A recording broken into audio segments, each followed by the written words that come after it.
Hello students, welcome to overseas. आप सभी का स्वागत है। जैसे कि आपके बोर्ड एग्जाम चल रहे हैं तो मैं आरती भोकर आपकी अकाउंट्स की तैयारी करने के लिए कॉमर्स चैनल पे अवेलेबल हूँ। तो जब हमने बिजनेस स्टडीज की एनालिसिस की थी तो हमने देखा कि 95% हमारा जो एनालिसिस किया हुआ पार्ट पेपर में था। इसी तरीके से मैं आपके अकाउंट्स में हेल्प करूंगी। जो मोस्ट इम्पॉर्टेंट टॉपिक्स हैं मैं सबसे पहले उसके बारे में डिस्कशन करूंगी और उसके बाद टॉपिक्स जो हमारे इम्पॉर्टेंट हैं उनकी अलग से मैं आपको वीडियो प्रोवाइड करूंगी ताकि आपके वो टॉपिक्स क्लियर हो सके। आप सभी को पता है कि हमारे पार्ट दो होते हैं अकाउंटेंसी में, part A and part B. सबसे ज्यादा जो वेटेज है हमारे एग्जाम में वो आती है पार्ट ए से, पार्टनरशिप चैप्टर से। तो अब हम स्टार्ट करते हैं इंपॉर्टेंट टॉपिक्स के बारे में डिस्कस करना। तो सबसे पहले मैं बात करूं accounting for partnership firm. Accounting for partnership firm में जो हमारे इंपॉर्टेंट टॉपिक्स हैं वो मैं आपको चैप्टर वाइज एक्सप्लेन करने वाली हूं कि कौन से चैप्टर से कौन सा टॉपिक फ्रिक्वेंटली पूछा जाता है सीबीएसई में। तो सबसे पहले शुरू करते हैं हम चैप्टर नंबर 1 से। तो चैप्टर नंबर 1 जो है that is accounting for partnership firm fundamentals या फंडामेंटल्स ऑफ पार्टनरशिप फर्म। तो फंडामेंटल्स ऑफ पार्टनरशिप फर्म ज्यादा मुश्किल चैप्टर नहीं है, बहुत बेसिक चैप्टर है और 7 to 8 मार्क्स का इस चैप्टर से बोर्ड में रहता है। कभी कभी ऐसा होता है कि इस चैप्टर से most of the time MCQs आपसे पूछ लिए जाते हैं और कई बार होता है कि 2 या 3 आपके एमसीक्यू रहते हैं या 3 या 4 नंबर में आपसे क्वेश्चन पूछ लिया जाता है। तो फंडामेंटल ऑफ पार्टनरशिप फर्म में जो सबसे इंपॉर्टेंट टॉपिक है वो है, सबसे पहला टॉपिक है profit and loss appropriation account. Profit and loss appropriation account से आपको वो डायरेक्टली ये भी बोल सकता है कि आपको प्रॉफिट और लॉस एप्रोप्रिएशन अकाउंट बनाना है जिसमें वो interest on capital, interest of drawing दे सकता है, उनको आपको कैलकुलेट करना होगा और प्रॉफिट को डिवाइड करना होगा पार्टनर्स में। या फिर आपको क्वेश्चन दे सकता है कि आपको profit and loss appropriation account की जर्नल एंट्रीज करनी। तो मैं अपनी क्विक रिवीजन में आपको प्रॉफिट एंड लॉस एप्रोप्रिएशन के जो मोस्ट रिपीटेड क्वेश्चन है सीबीएसई में या किस तरीके के क्वेश्चन सीबीएसई में पूछे जाते हैं वो आपके साथ डिस्कस करूंगी। अब सेकेंड टॉपिक जो हमारा आता है that is calculation of interest on drawing and interest on capital. Interest on capital निकालने का बहुत सिंपल सा हमारा फॉर्मूला होता है और इंटरेस्ट ऑन ड्राइंग निकालने के हमारे पास बहुत सारे अलग अलग फॉर्मूलाज हैं। तो बहुत बार एमसीक्यू में आपसे पूछ लिया जाता है इंटरेस्ट ऑन ड्राइंग कैलकुलेट करना, या फिर आपकी किस्मत ज्यादा अच्छी होगी तो 3 मार्क्स में भी कई बार आपको इंटरेस्ट ऑन ड्राइंग कैलकुलेट करना आ जाता है।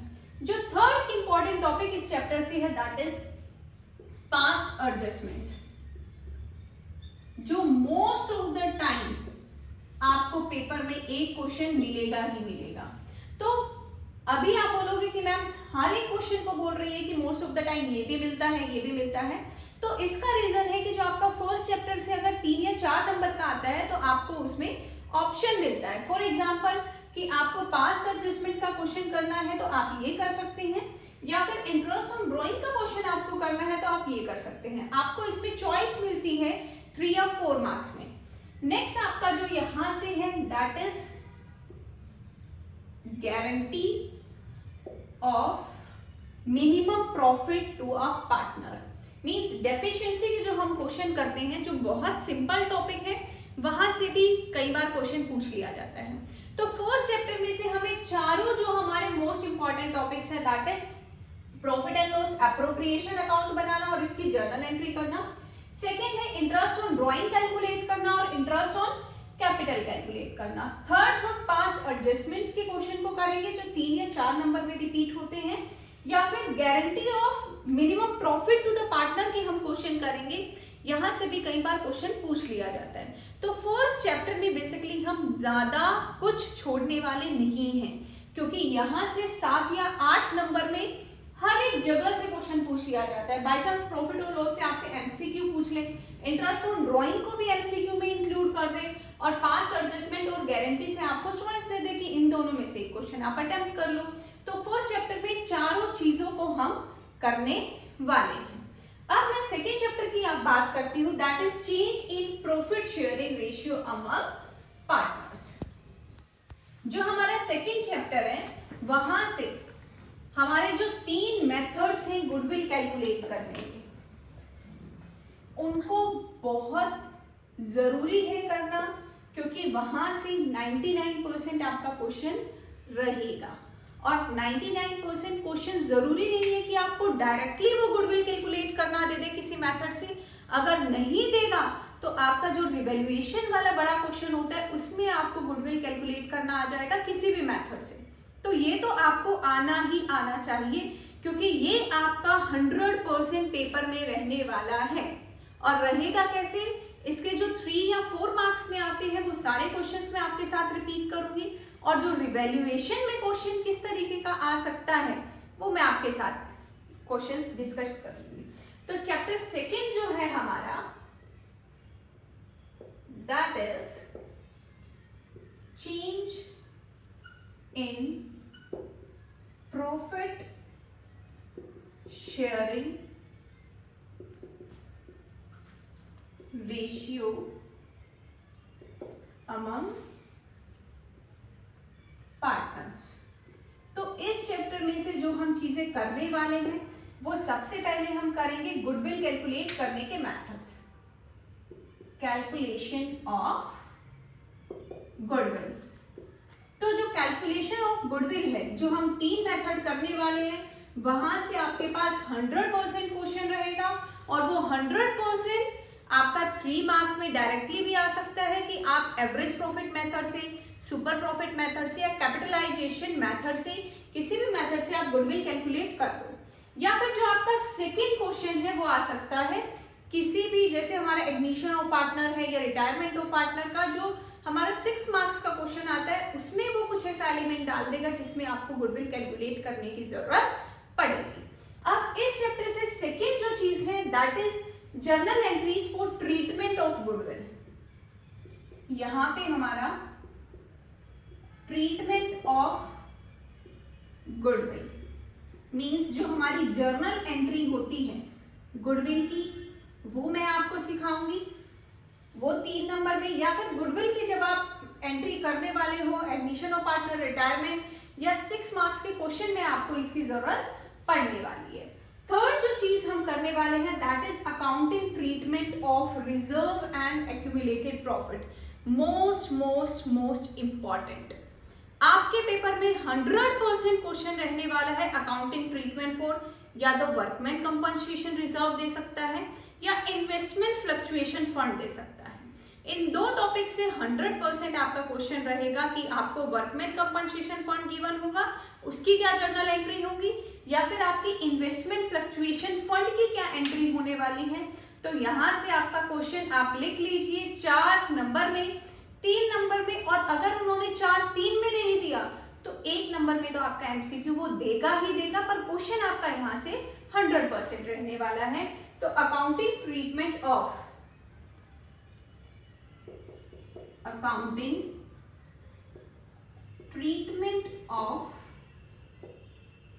reserves and accumulated profits when there is change in profit sharing ratio of the partners। तो सेकेंड चैप्टर से बेसिकली जब हम रिवीजन करेंगे तो हम 3 चीजें करने वाले हैं। सबसे पहले बिल्कुल सिंपल हम तीनों मेथड्स करेंगे। मैं आपको क्वेश्चंस बताऊंगी कि आपके बोर्ड में एग्जाम में अगर इन 3 मेथड से क्वेश्चन आता है तो वो किस तरीके का रहेगा। फिर हम जर्नल एंट्री करने वाले हैं, बहुत सिंपल 3 जर्नल एंट्री होती है जिनको आपको याद रखना है, और उसके बाद अकाउंटिंग ट्रीटमेंट करने वाले हैं। सारे अकाउंटिंग ट्रीटमेंट मैं आपको एक साथ करा दूंगी कि अगर आपके पास जर्नल रिजर्व होगा उसका हम क्या करते हैं, वर्कमैन कंपनसेशन फंड होगा उसका क्या करते हैं, इन्वेस्टमेंट फ्लक्चुएशन फंड होगा तो उसका क्या अकाउंटिंग ट्रीटमेंट होगा। तो यहाँ से आपको पेपर में 2 क्वेश्चन 100% मिलने वाले हैं।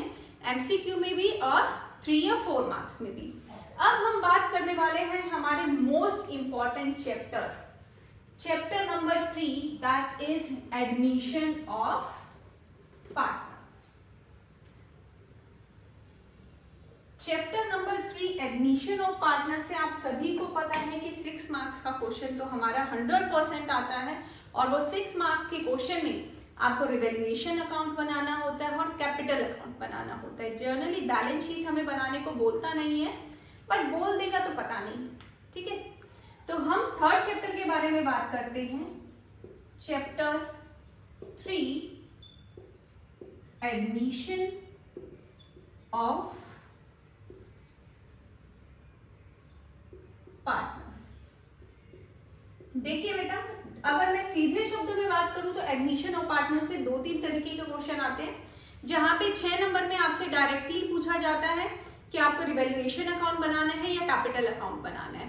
अब रिवैल्यूएशन और कैपिटल अकाउंट बनाने के साथ साथ आपको उसकी जर्नल एंट्रीज दे दी जाती हैं। तो ये क्वेश्चन तो आपका 100% रहने वाला है 6 मार्क्स में कि आपको रिवैल्यूएशन अकाउंट बनाना है और कैपिटल अकाउंट बनाना है। अगर कोई ऐसा बच्चा है कि जिसने अभी तक एडमिशन ऑफ पार्टनर नहीं समझा है या उसको पता ही नहीं है कि एडमिशन ऑफ पार्टनर में करते क्या है, तो आप नॉर्मल ये वीडियोस देखना और आपको पता चल जाएगा कि अगर रिवैल्यूएशन अकाउंट आता है तो उसमें क्या चीजें करनी है, कैपिटल क्या आता है, क्या करना है। तो सिंपल इन वीडियो से आप 4 या 4.5 नंबर तो ले ही जाओगे बिना चैप्टर को पढ़े, क्योंकि यहाँ पे मैं आपको पूरा कंसेप्ट समझाने वाली हूँ। ज्यादा अंदर डेप्थ में हम इसको नहीं पढ़ेंगे क्योंकि ये रिवीजन है, तो आपको सिर्फ इतना मैं समझाऊंगी कि आप पेपर में इसको कैसे अटेम्प्ट कर सकते हैं। अब सेकेंड जो चीज हमारी एडमिशन ऑफ पार्टनर से आती है, जो MCQ में आपसे पूछी जाती है और लॉन्ग क्वेश्चन में भी आपको इसकी रिक्वायरमेंट रहेगी, that is calculation of new profit sharing ratio. आपको 2 से 3 क्वेश्चन यहां से मिल जाते हैं MCQ के। Calculation of new profit sharing ratio. अब जो मैंने आपसे सेकेंड चैप्टर में बात की थी, मान लो सेकेंड चैप्टर से हमारे कोई भी मेथड आ जाएगा गुडविल कैलकुलेट करने का, तो जो workman compensation fund, investment fluctuation fund वाला क्वेश्चन है वो आपका एडमिशन ऑफ पार्टनर से मिल जाएगा, क्योंकि जो हमारा रिजर्व और प्रोविजंस वाले टॉपिक है वो एडमिशन, रिटायरमेंट और चैप्टर नंबर 2 हर एक में रिपीट होते हैं और सिमिलर उनकी जर्नल एंट्रीज होती हैं ऑलमोस्ट। तो यहाँ से आपको 3 क्वेश्चन मिल जाते हैं। पहला रिवैल्यूएशन बनाना, कैपिटल अकाउंट बनाना 6 मार्क्स में, 2 या 3 क्वेश्चन आपके MCQ के रहते हैं एडमिशन ऑफ पार्टनर से, और साथ में जो एक्यूमुलेटेड प्रॉफिट या रिजर्व या वर्कमैन कंपनसेशन फंड, उनका भी आपको इसमें बहुत ज्यादा यूज रहेगा। तो इन 3 चीजों को हम करने वाले हैं एडमिशन ऑफ पार्टनर वाले चैप्टर से। अब हम बात करते हैं chapter number 4, that is retirement of partner, retirement and death. तो बेटा देखिए, रिटायरमेंट ऑफ पार्टनर और डेथ से हमारा क्या रहेगा। रिटायरमेंट ऑफ पार्टनर से आपको ज्यादा करने की जरूरत नहीं है, 2 चीजें करो, एक तो calculation of new profit sharing ratio और साथ में रिवैल्यूएशन अकाउंट और कैपिटल अकाउंट का क्वेश्चन, जिसमें अगर आप एडमिशन ऑफ पार्टनर में रिवैल्यूएशन अकाउंट सीख लेते हैं तो सेम आपको रिटायरमेंट वाले चैप्टर में बनाना है, कोई भी डिफरेंस नहीं है। कैपिटल अकाउंट में कुछ एंट्री ऐसी होती है जो बिल्कुल सेम आपको एडमिशन में करनी है, सेम रिटायरमेंट में करनी है, सिर्फ गुडविल का ट्रीटमेंट अलग होगा। तो अगर आप बेसिक सिमिलर भी क्वेश्चन कर देते हैं ना, एडमिशन और रिटायरमेंट का बिल्कुल सेम, बस जर्नल एंट्रीज उसमें आपको गुडविल की अलग करनी है, फिर भी आपको 3 से 3.5 नंबर आराम से मिल जाएंगे। देखिए, रिटायरमेंट ऑफ पार्टनर में हम अपनी क्विक रिवीजन में सिर्फ 2 चीजें करने वाले हैं, क्योंकि वो तो 100% रहने वाली है। एक तो simple calculation of new profit sharing ratio, जो रिटायरमेंट वाले चैप्टर से मोस्ट इजी टॉपिक है, बहुत ज्यादा इजी है, आप 2 मिनट में इसको सीख जाओगे। Calculation of new profit sharing ratio और दूसरी चीज जो हम यहां से करेंगे वो हम करने वाले हैं रिवैल्यूएशन अकाउंट और साथ में कैपिटल अकाउंट। तो क्विक रिवीजन में हम यहां से सिर्फ इन दो चीजों को इंक्लूड करेंगे, calculation of new profit sharing ratio और रिवैल्यूएशन अकाउंट और कैपिटल अकाउंट के फॉर्मेशन। अब नेक्स्ट टॉपिक आता है हमारा डेट। तो डेट से बेटा दो ही क्वेश्चन रहते हैं। एक तो आपका आता है, दो मेथड होते हैं for the calculation of profit. Calculation of profit के हमारे दो मेथड हैं जहां से कई बार क्वेश्चन पूछ लिया जाता है और वो क्वेश्चन आपका 4 मार्क्स में भी आ सकता है और एमसीक्यू में भी आ सकता है, पर बहुत बार रिपीट होता है तो इसको आपको 100% करना है। और एग्जीक्यूटर अकाउंट जब आप बनाओगे तो यहाँ पे भी आपको प्रॉफिट कैलकुलेट करने की जरूरत है। तो 100% आपको जो इसके प्रॉफिट कैलकुलेट करने के दो मेथड है उसका आपको पेपर में यूज रहेगा ही रहेगा। तो इसको तो आप बिल्कुल स्किप नहीं कर सकते। तो जो हमारे कैलकुलेशन ऑफ प्रॉफिट के दो मेथड है, फर्स्ट ऑन सेल बेसिस और सेकेंड ऑन टाइम बेसिस। तो फर्स्ट मेथड है on time basis, second method है हमारा ऑन सेल्स और टर्नओवर बेसिस। तो डेट वाले चैप्टर से हम इन दो टॉपिक को करने वाले हैं। सबसे पहला टॉपिक है कैलकुलेशन ऑफ प्रॉफिट, जिसका आपको 100% पेपर में यूज करना आएगा। और सेकेंड जो चीज है that is executor account.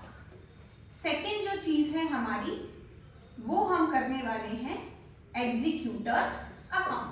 Executor account बनाना बिल्कुल मुश्किल नहीं है, जैसे हमने कैपिटल अकाउंट बनाया था वैसे ही एग्जीक्यूटर अकाउंट बनाना है। बस एक ही डिफरेंस है कि एग्जीक्यूटर अकाउंट में सिर्फ हमारा एक पार्टनर का अकाउंट रहता है, तो वो भी बहुत ईजी है। जब हम आगे क्विक रिवीजन करेंगे तो मैं जरूर आपके साथ डिस्कस करूंगी इन दोनों मेन टॉपिक्स को। तो इन दोनों से 100% आपका डेट से क्वेश्चन आएगा ही आएगा।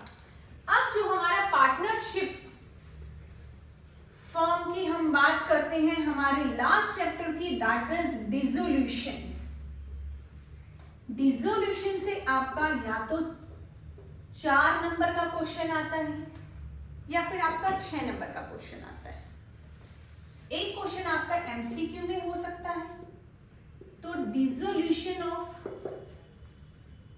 पार्टनर, डिसोल्यूशन में आपको कई बार जो थ्योरी है, थ्योरी से वो आपको क्या दे देगा, एमसीक्यू दे देगा थ्योरी पार्ट से। और जो लॉन्ग है आपका डिसोल्यूशन चैप्टर बहुत बड़ा है, बहुत कुछ उसमें इंक्लूड कर रखा है, बट मैं क्विक रिवीजन में सिर्फ आपको दो ही चीजें करवाने वाली हूँ। सबसे पहला रियलाइजेशन अकाउंट बनाना, रियलाइजेशन अकाउंट, और दूसरा हम उसका करने वाले हैं जर्नल एंट्रीज। क्योंकि आपका यहाँ से 6 मार्क्स का एक लॉन्ग क्वेश्चन आ सकता है या फिर 4 मार्क का आ सकता है। क्वेश्चन आपका यही रहने वाला है, most of the time 99% question रहता है कि आपको या तो रियलाइजेशन अकाउंट बनाना है या उसकी जर्नल एंट्री करनी है, और इसकी थ्योरी से आपको एमसीक्यू मिल जाता है। तो हम इस चैप्टर से फिर इन दो चीजों को डिस्कस करने वाले हैं, क्योंकि 99% सिर्फ यही दो चीजें आपकी पेपर में आने वाली हैं, इससे ज्यादा वो नहीं पूछेंगे तो वो सीबीएसई के में भी पैटर्न चेंज हो गया, इस वजह से वो पूछ सकते हैं।